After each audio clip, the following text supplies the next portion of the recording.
Hello friends, सी language के lecture number 3 में आपका स्वागत है। इसमें इसके फंडामेंटल जानकारी की बात हम लोगों ने की थी। The important feature of C plus plus या ऑब्जेक्ट ओरिएंटेड प्रोग्रामिंग में हमने पिछले लेक्चर में 2-3 पॉइंट पर डिस्कशन किया था। Abstraction, encapsulation, data handling, class, object. अब उसके आगे ज़रा सा हम समझने की कोशिश करेंगे। नेक्स्ट पॉइंट है इनहेरिटेंस। इनहेरिटेंस का मतलब क्या होता है? इनहेरिटेंस को अगर आप सामान्य वे में समझें, प्रोग्रामिंग से अलग हटके, तो इनहेरिटेंस का मतलब होता है कि पहले से कोई भी चीज़ ऑलरेडी एग्जिस्ट कर रहा है और उसका इस्तेमाल हमने अपने लिए किया। जैसे माँ बाप की संपत्ति का इस्तेमाल बच्चे करते हैं। सबसे अच्छा एग्जांपल है इनहेरिटेंस का। हमको आपको जो विरासत में प्रॉपर्टी मिलती है, जिसके लिए हमने कुछ काम नहीं किया है, वो ऑलरेडी पहले से है, उसको हम बोलते हैं इनहेरिटेंस। तो प्रोग्रामिंग के कॉन्टेक्स्ट में अगर हम इनहेरिटेंस की बात करें तो स्वाभाविक है कि पहले से यहाँ क्या होगा, यहाँ से कुछ ऑब्जेक्ट बने होंगे, कुछ क्लासेस होंगे, कुछ फंक्शन होंगे, कुछ डेटा बना होगा। अगर पहले से कुछ कोडिंग की हुई है, शॉर्टेस्ट फॉर्म में अगर हम बोलें कि अगर हम कोई प्रोग्राम या मॉड्यूल बना हुआ है और उस मॉड्यूल को रीयूज करना चाहें तो उसके लिए अलग से हमको कुछ करने की ज़रूरत नहीं है। हम केवल उस प्रॉपर्टी को एक्वायर कर लें तो हम इसको इनहेरिटेंस बोलेंगे। मतलब इनहेरिटेंस का सबसे बड़ा फीचर क्या होगा कि रीयूजेबिलिटी बढ़ेगी। जो चीज़ है उसको हम यूज कर लेंगे, ऑलरेडी पहले से एग्जिस्ट कर रहा है, हमको उसके लिए अलग से मेहनत करने की ज़रूरत नहीं है, कोडिंग करने की ज़रूरत नहीं है, समय बर्बाद करने की ज़रूरत नहीं है। और ये बड़ा पावरफुल फीचर है ऑब्जेक्ट ओरिएंटेड प्रोग्रामिंग का, इनहेरिटेंस। इसको डिफाइन कैसे करते हैं? देखिए, it is the ability of an object with in the hierarchy. Hierarchy मतलब अगर हम हायरार्की की बात करें तो इस तरह का कुछ स्ट्रक्चर बनेगा, ठीक जैसे फैमिली ट्री बनता है कि ये फादर की प्रॉपर्टी हो गई तो बच्चों में बट गई। तो ये ऑलरेडी बना हुआ कुछ है, उसका इस्तेमाल हम करेंगे। अगर इसे मान लेते हैं ये एक क्लास है तो यहाँ पर डेटा होगा और उनका रिलेटेड फंक्शन होगा। अब ये ऑलरेडी बना हुआ है तो हमें एक नया क्लास बनाने की ज़रूरत नहीं है। हम उसका अगर इस्तेमाल करना चाहें तो इसी को बोलते हैं इनहेरिटेंस। अब it is the ability to object with in the hierarchy to inherit the data and function, क्योंकि डेटा और फंक्शन दोनों हैं यहाँ। और इसको मेथड भी हम बोल सकते हैं of classes from the other class. अब दूसरे क्लास में बने हुए हैं, यहाँ पर सिर्फ उसको हम यूज करना चाहते हैं। तो यूज करने के लिए हमें अपने ज़रूरत है तो हम इस क्लास को की कोडिंग यहाँ नहीं करेंगे, हम इसको सिर्फ इनहेरिट कर लेंगे।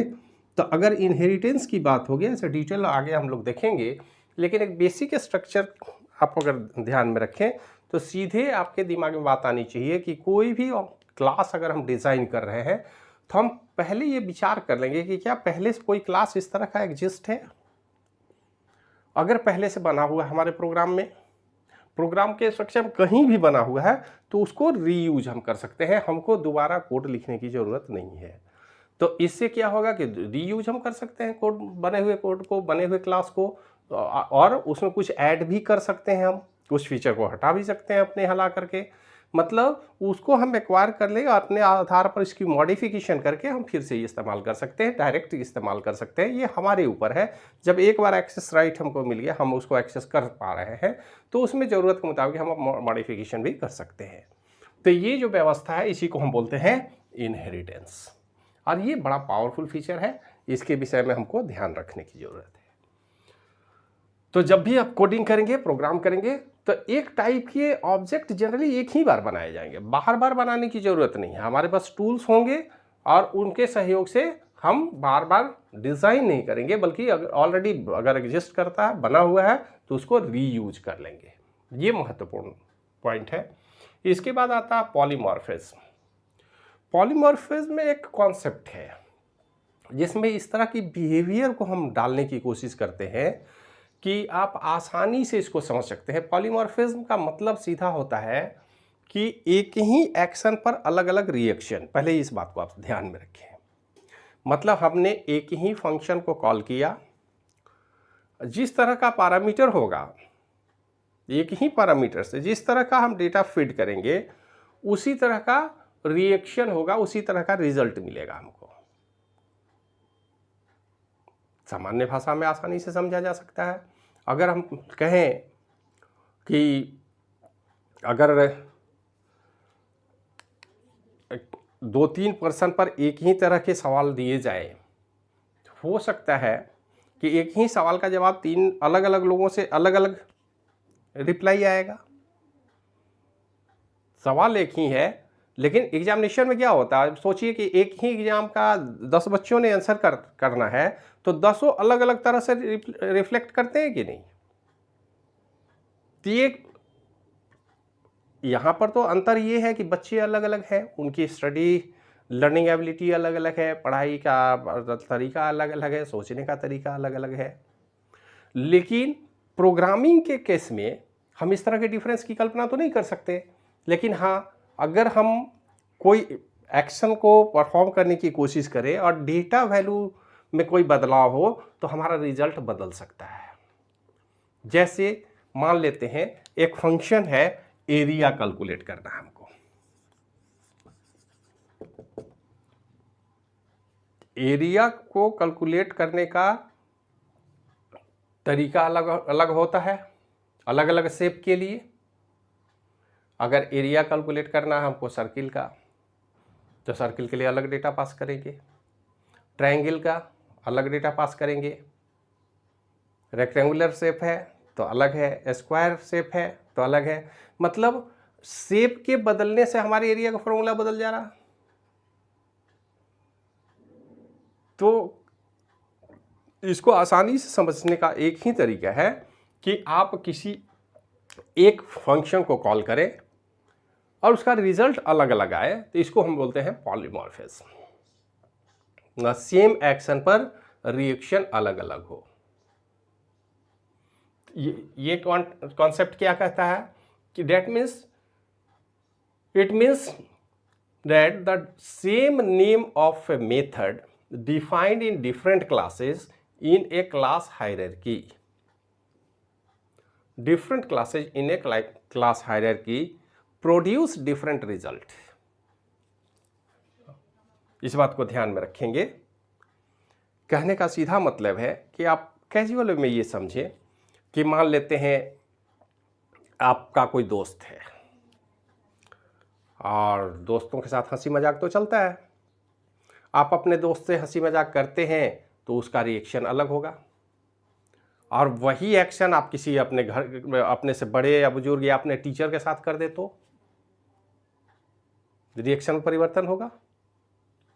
वही एक्शन किसी अनजान लोगों से कर दे तो रिस्पॉन्स अलग होगा। हमारे कहने का मतलब है कि हंसी मजाक जो एक फंक्शन है, जो एक ये है, मान लेते हैं एक फंक्शन है, लेकिन उस फंक्शन को अलग अलग लोगों पर आप जब अप्लाई कीजिएगा तो रिएक्शन बदल जाएगा, रिजल्ट भी बदल जाएंगे। ठीक वही काम यहाँ पर कह रहा है कि अगर हम डिफरेंट क्लास में एक ही मेथड हमारा सेम है, लेकिन एक ही मेथड को डिफरेंट अगर क्लास में हम या डिफरेंट ऑब्जेक्ट पर अप्लाई करें तो रिजल्ट बदल सकता है। ये बड़ा महत्वपूर्ण है। ऑब्जेक्ट ओरिएंटेड टेक्नोलॉजी में ये संभव है। तो ऑब्जेक्ट ओरिएंटेड में फायदा क्या है कि अलग अलग ऑपरेशन के लिए अलग अलग मेथड लिखने की जरूरत नहीं है। मेथड एक ही रखें, आप डेटा टाइप बदल दें, उसमें मैसेज पास जो कर रहे हैं उसका मेथड बदल दें, तो आप देखेंगे कि रिजल्ट बदल गया। तो एक इम्पॉर्टेंट फीचर है, इससे हमारा समय बचता है और हम सिस्टम को समझते हुए अप्लाई करते हैं। ये अलग बात है कि आपको पॉलीमॉर्फिक नेचर के कारण प्रोग्राम पर विशेष रूप से ध्यान होगा। ये इंटेलिजेंट सिस्टम है, और इस ऑपरेशन में आपको कोई भी फंक्शन को कॉल करने के पहले आपको सोचना होगा कि किस तरह के डेटा पास करेंगे और क्या रिजल्ट आएगा। हीट एंड ट्रायल मेथड से यहाँ काम नहीं होता। आपको समझना होगा, ऑपरेशन को समझना होगा, डेटा टाइप को समझना होगा और तब उसके आउटपुट के विषय में आप कंसीडर कर सकते हैं। तो ये भी एक फीचर है पॉलीमॉर्फिज्म। दूसरा है डायनेमिक बाइंडिंग। डायनेमिक बाइंडिंग का मतलब होता है run time binding. Run time binding को आप इस तरह से समझें कि हमारे पास टूल है लेकिन क्या करना है, जैसे एक स्टूडेंट है तो स्टूडेंट को अगर हम बोले कि ठीक है आप कल आइए क्लास होगा, तो आप टीचर से पूछ लेते हैं कि अच्छा सर ये बताइए कल कौन सा चैप्टर आप पढ़ाइएगा। टीचर बता देंगे, आप उस चैप्टर का रिवीजन कर सकते हैं, घर से पढ़ के आ सकते हैं ताकि आपको समझने में सुविधा हो, कोई प्रॉब्लम ना हो। लेकिन थोड़ी देर के लिए इमेजिन कीजिए कि अगर टीचर बोलते हैं कि कल आपका 10 बजे एग्ज़ाम है, तो आप पूछेंगे कि आगे क्वेश्चन क्या आएगा। अगर आप पूछते भी हैं तो टीचर बताएंगे क्या, तब तो आपको नहीं पता होगा। हाँ, आपको अपना पेन पेंसिल जो भी आप तैयारी कर सकते हैं सब कुछ करके आएंगे, लेकिन करना क्या है ये आपको पहले से नहीं पता। आप जब क्लास में आएंगे आपको क्वेश्चन पेपर दिया जाएगा, तब आपका एक्शन शुरू होगा, तब आपको पता चलेगा कि हमें क्या करना है। ये बेसिक कॉन्सेप्ट है जिसको हम लोग बोलते हैं डायनेमिक बाइंडिंग। डायनेमिक बाइंडिंग में किसी भी मेथड को ये पहले से पता ही नहीं होता कि उन्हें क्या करना है, उनको रन टाइम में हम बताएंगे ये काम करना है, उस काम को करेंगे। तो यहां क्या है कि the code associated with A given procedure call is not known until the time of the call at run time. मतलब जिस समय प्रोग्राम रन होगा उस समय डेटा दिया जाएगा और उस समय ऑपरेशन होगा और उसी समय आउटपुट मिलेगा, पहले से नहीं पता। तो इससे क्या होता है कि आप डायनेमिक प्रोग्राम बना सकते हैं कि ठीक है हर एस्पेक्ट पर सोच के प्रोग्राम बनानी होगी आपको कि रन टाइम में क्या इनपुट दिया जा सकता है हमें नहीं पता। तो यहां पर प्रोग्राम डेटा सेंट्रिक नहीं बनाएंगे, इन्वायरमेंट सेंट्रिक हम बनाएंगे। हम ये हर एस्पेक्ट पर विचार करेंगे कि रन टाइम में अगर डेटा टाइप बदल जाए तो हमारा एक्शन क्या होगा। मतलब यहाँ एरर हैंडलिंग की भी कैपेसिटी डालनी पड़ेगी, यहाँ एरर भी जनरेट करना होगा। कहीं ऐसा ना हो कि प्रोग्राम हमने लिख दिया है और एरर के कारण प्रोग्राम हैंग कर जाए, प्रोग्राम रन ना करे। तो यहाँ पर लेट बाइंडिंग में चूंकि हमें पहले से पता ही नहीं है कि डेटा टाइप क्या होगा, यूजर क्या इंटर करेगा, तो ऐसी स्थिति को डील करने का पावर भी हमारे ऑब्जेक्ट ओरिएंटेड प्रोग्रामिंग में होना चाहिए। और यहाँ पर सबसे ज़्यादा हम लोग ध्यान देते हैं एरर हैंडलिंग पर कि अगर कोई रॉन्ग डेटा इंटर किया जाता है तो हमारे प्रोग्राम का बिहेवियर क्या हो, अब प्रोग्राम उसको भी रिस्पॉन्स करे। ऐसा नहीं हो कि प्रोग्राम हमारा हैंडीकैप्ट हो जाए कि अब इस तरह का डेटा का हैंडलिंग हम नहीं जानते, हम जानते हैं। आप रॉन्ग डेटा देंगे तो कम से कम मैसेज तो हम दे ही सकते हैं कि भाई डेटा आपका लिमिट में नहीं है, रेंज में नहीं है, क्योंकि यूजर तो कुछ भी इंटर कर सकता है। अगर हम किसी स्पेसिफिक एप्लीकेशन के लिए एक एज लिमिट कर दें तो मैक्सिमम और मिनिमम एज का जो क्राइटेरिया है उसको डिफाइन कर सकते हैं कि इस लिमिट में आप हैं तो आप एप्लीकेशन भरिए, अदरवाइज मत भरिए, और भरेंगे तो हम रिजेक्ट तो कर ही सकते हैं। तो ये प्रोविजन डायनेमिक बाइंडिंग से आता है कि किसी भी एप्लीकेशन को आप एक डायनेमिक तरीके से तैयार करें कि किसी भी तरह के सिचुएशन को फ्लेक्सिबिलिटी हो हमारे प्रोग्राम में, हर परिस्थिति से को हैंडल करने का क्षमता हमारे प्रोग्राम में होना चाहिए। ये कॉन्सेप्ट डेवलप किया जाता है by the help of dynamic binding. Run time में आप जो भी देंगे और सही देंगे तो सही ऑपरेशन होगा, गलत देंगे तो एरर जनरेट करके हम बाहर आ जाएंगे कि भाई ये गलत है, फिर से आप दीजिए। क्योंकि पहले से हम डिसाइड नहीं कर सकते। जब भी यूजर सेंट्रिक हम प्रोग्राम बनाएंगे, ऑपरेटर सेंट्रिक प्रोग्राम बनाएंगे, दुनिया के लिए बनाएंगे, तो हमें इस तरह के प्रोग्रामिंग की ज़रूरत होगी। हम पहले से कुछ भी लिमिट डिसाइड नहीं कर लेंगे कि डेटा भी फिक्स कर दिए, ऑपरेशन भी फिक्स कर दिए और काम भी फिक्स हो गया। क्योंकि हमको फिजिकल वर्ल्ड से डेटा लेना है, तो डेटा सही भी हो सकता है, गलत भी हो सकता है। तो रन टाइम में हम डिसाइड करेंगे कि आपने सही दिया या गलत दिया। तो ये कैपेबिलिटी हमने डाल दिया अपने ऑब्जेक्ट ओरिएंटेड प्रोग्रामिंग में। इसके बाद मैसेज पासिंग का फीचर है। मैसेज पासिंग फीचर भी रियल वर्ल्ड एंटिटी से रिलेटेड है। जैसे हम आप एक दूसरे को कुछ भी कहना हो तो क्या करते हैं, कुछ ना कुछ मैसेज कन्वे करते हैं। इंस्ट्रक्शन हो, डेटा हो, या बातचीत का जो लैंग्वेज हमने डेवलप किया है, सिंपली आप समझ लीजिए कि लैंग्वेज क्या है, मैसेज पासिंग का ही तो तरीका है कि हमारे मन में क्या है, हम क्या चाहते हैं, अपनी इच्छा, अपनी अवस्था हम दूसरे से बता सकें। तो रियल वर्ल्ड के इस कंडीशन को भी हैंडल करने का क्षमता हमारे ऑब्जेक्ट ओरिएंटेड प्रोग्रामिंग में है। Object oriented programming message passing का फीचर है, मतलब दो या उससे अधिक ऑब्जेक्ट आपस में कम्युनिकेट कर सके। ये message for an object is a request for execution of procedure. मतलब मैसेज क्या है, एक ऑब्जेक्ट के लिए रिक्वेस्ट हम करते हैं, ऑब्जेक्ट से रिक्वेस्ट करते हैं किसी भी फंक्शन को या प्रोसीजर को रन करने के लिए। In object oriented programming several objects are present that communicate with each other. Object oriented programming की बात होती है तो बहुत सारे ऑब्जेक्ट हम बनाते हैं और हर ऑब्जेक्ट एक दूसरे से कम्युनिकेट कर सके मैसेज के थ्रू, मैसेज पास के थ्रू, तो हमारा काम आसान हो जाए। ऐसे भी एक सिंगल ऑब्जेक्ट भी हम बनाएंगे तो उसके फंक्शन को बाहर से जब भी हमें कलेक्ट करना होगा, कुछ भी एक्टिविटी चाहिए, तो उसके फंक्शन को या प्रोसीजर को हम कॉल ही तो करते हैं। तो ये जो कॉन्सेप्ट है जरा सा देख लीजिए, जैसे हमने यहाँ बना रखा है, ये है एम्प्लॉई। एम्प्लॉई क्या है भाई, एक ऑब्जेक्ट है। ये अलग बात है कि ऑब्जेक्ट निश्चित रूप से एम्प्लॉई हम क्लास कुछ बनाए होंगे, उसका ऑब्जेक्ट है। एम्प्लॉई एक बहुत बड़ा ऑर्गेनाइजेशन की बात करें, इंस्टीट्यूशन की बात करें, स्कूल कॉलेज की बात करें, तो हमें बहुत सारे एम्प्लॉई हैं। उनके लिए हमने एक यूजर डिफाइंड क्लास बनाया, उस क्लास का ऑब्जेक्ट है एम्प्लॉई। अब एम्प्लॉई में एम्प्लॉई के सैलरी की बात होगी, तो एम्प्लॉई की सैलरी से तो पता नहीं चलेगा, सैलरी तो किसी इंडिविजुअल एम्प्लॉई का होगा। तो जब भी हम ऑब्जेक्ट बनाते हैं तो ऑब्जेक्ट के बाद हम उस क्लास को एक्सेस करते हैं और उस क्लास के फीचर में हम मैसेज पास करते हैं, देखिए सैलरी का, और इन्फॉर्मेशन क्या चाहिए तो पर्टिकुलर नाम हम दे देंगे कि अमित कुमार का सैलरी बताइए एम्प्लॉय है।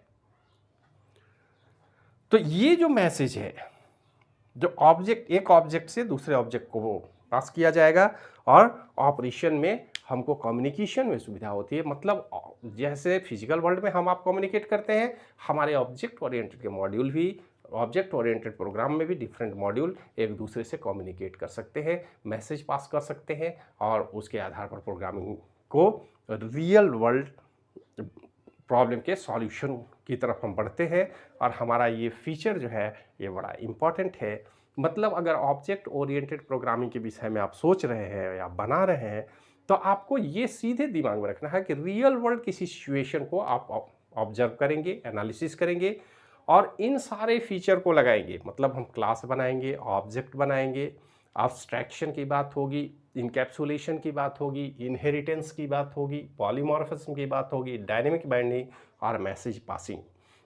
इनके विषय में बेसिक कॉन्सेप्ट बिल्कुल क्लियर होना चाहिए। अगर इस कॉन्सेप्ट को क्लियर है तभी आप रियल वर्ल्ड प्रॉब्लम को सॉल्व करने की तरफ बढ़ेंगे और तब हमारा programming style object oriented programming effective होगा और इसके आधार पर हम काम करने की ओर बढ़ेंगे। तो ये बेसिक फीचर है जो ऑब्जेक्ट ओरिएंटेड प्रोग्रामिंग में हमने इम्प्लीमेंट करना है। आगे हम प्रोग्राम बनाएंगे तो इन सारे कैरेक्टरिस्टिक को, इन सारे बिहेवियर को समझने की कोशिश करेंगे ताकि जब प्रोग्राम हम बनाएं तो ये सारे फीचर के विषय में अंडरस्टैंडिंग क्लियर होगी, तो इसका इम्प्लीमेंटेशन की बात होगी जो हम आने वाले प्रोग्राम में ज़रूरत के मुताबिक उसको इम्प्लीमेंट कर पाएंगे। आज के लेक्चर में इतना ही, मिलते हैं फिर नेक्स्ट लेक्चर में, तब तक के लिए धन्यवाद।